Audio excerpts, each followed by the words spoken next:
बोला रामचंद्र से नालई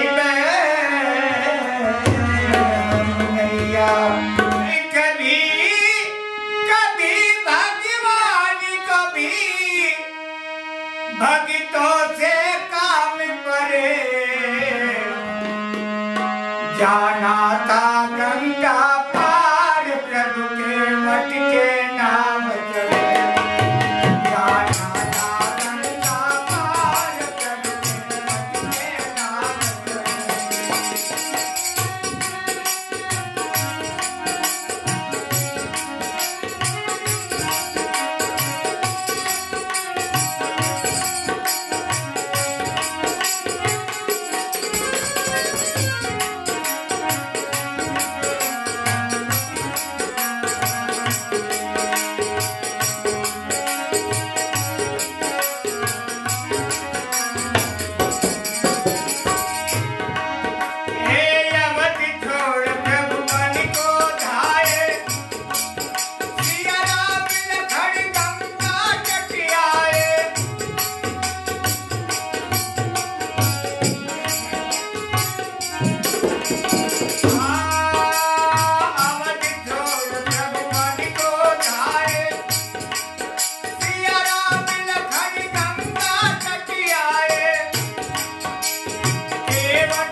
भैया सेवक मुझे उस पार पहुंचा दो। सेवक कहा कि नहीं सरकार, मैं आपको पार नहीं उतारूंगा। बोले क्यों? कहता है सेवक की सरकार, अब जब तक के आप अपना पार नहीं धोने देंगे तब तक मैं आपको नौका पर नहीं बिठाऊंगा। मैं सुनता हूँ कि आपके चरणों में जादू है। अरे सरकार पत्थर से जब नारी बन जाते हैं तो ये हमार काट के ना हो, ये तैयार पहले बन जाए। सरकार बड़ा परिवार बा, यही से हमार पेट पालन होला, अपने बाल बच्चन के रोटी कपड़ा चलाए।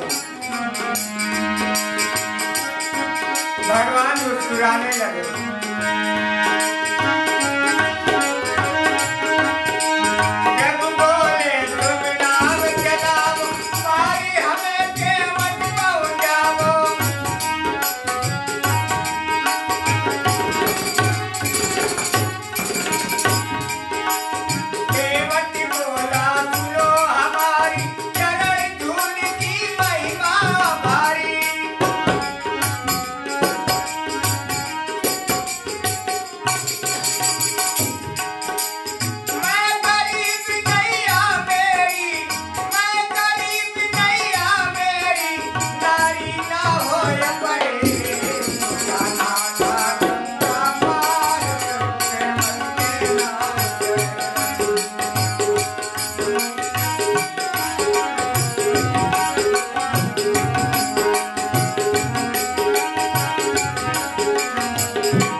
तेरी जो इच्छा है वही कर ले भैया, लेकिन मुझे पार उतार दे। बड़ा खुश हुआ केवट।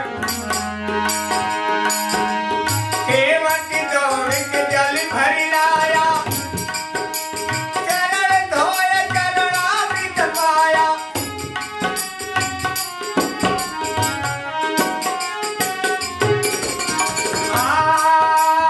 केवट दौड़ के जल भर लाया,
केवट को उतराए देने लगे।